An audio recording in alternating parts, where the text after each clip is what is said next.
வாயாடி வாத்து.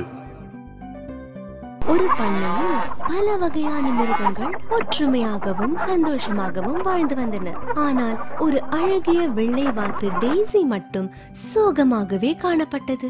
பாவம் டெய்ஸிக்கு பண்ணையில் ஒரு நண்பர் கூட இல்லை. என்ன தனிமையா இருக்கு. ஏய் பென்னி, எப்படி இருக்க? நன்றாக தான் இருக்கிறேன். நான் உன்னை அப்புறம் பார்க்கிறேன் டேசி. நில்லு நில்லு, உன்கிட்ட ஒரு முக்கியமான விஷயம் சொல்லணும்.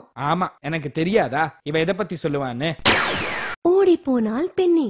வணக்கம் ஜென்சி, எங்க போற? என் தோழிய பார்க்க போறேன். ஓ, நான் உன்னோட வரட்டுமா? இல்ல, அது வேறு சமயம் பார்க்கலாமே. ஏன் எல்லாரும் என்னோட பேச மாட்டேங்கிறாங்க? நல்ல நண்பர்களா தானே இருந்தோம்.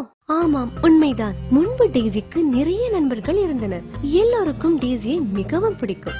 எல்லாமே டெய்ஸி மற்றவர்களை பற்றி தவறாக பேச ஆரம்பித்த வரை. நண்பர்களே கேளுங்க, நம்ம டைகர் நண்பர் இருக்காரே, ஒரு சரியான கோமாளி. எந்த ஒரு வேலையையும் சரியாவே செய்ய மாட்டான். அவன் எப்போதும் டெய்ஸி நிற்காமல் தொடர்ந்து டைகரை பற்றி அவதூறாக பேசிக்கொண்டே போனாள். நாட்கள் கழிந்தன. பிறரை பற்றி தவறாக பேசுவது அவளுக்கு ஒரு பழக்கமாகவே மாறிவிட்டது. ஜென்னி, உனக்கு தெரியுமா, நம்ம பென்னிக்கு மரியாதையே கிடையாது. அவளும் அவ குரலும் எல்லார்கிட்டயும் மரியாதையே இல்லாம நடந்துக்கிறா. பென்னி, நேத்து ஜென்னிய பாத்தீனா? அவ உன்னை பத்தி என்னெல்லாம் சொன்னா தெரியுமா? உனக்கு மரியாதையே தெரியாதா? அப்புறம் இப்படியே ஒருவரை பற்றி இன்னொருவரிடம் அவதூறு பேசி வந்தாள் டெய்ஸி.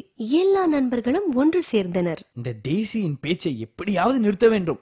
ஆமா ஆமா, ஒன்னு செய்யலாம். நாம எல்லோரும் அவளிடம் பேசுவதை நிறுத்திவிடலாம். அப்போ அவள் யாரிடம் என்ன சொல்ல முடியும்?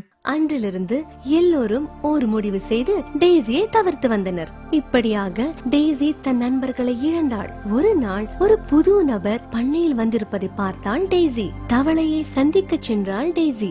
ஆனால் அதற்கு முன்பே தன் நண்பர்கள் ஒரு வரவேற்பு விழாவை கொடுத்து கொண்டிருப்பதை பார்த்தாள். நீ இங்கு எல்லோரிடமும் நட்பு வைத்துக் கொள்ளலாம். ஆனால் டெய்ஸி என்கிற அந்த வெள்ளை வாத்தியுடன் மட்டும் வேண்டாம்.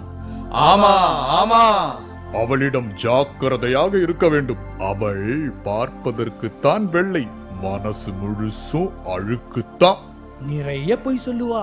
அதிர்ந்து போனாள் டெய்ஸி. தன் நண்பர்கள் அவளை பற்றி கூறுவதையெல்லாம் கேட்டு தன் தவறை உணர்ந்தாள். மிகுந்த வேதனை அடைந்தாள். நான் மத்தவங்களை பத்தி பேசும்போது அவங்களுக்கும் இப்படித்தானே வருத்தமா இருந்திருக்கும். இனிமே நான் இப்படி செய்ய போறதே இல்ல.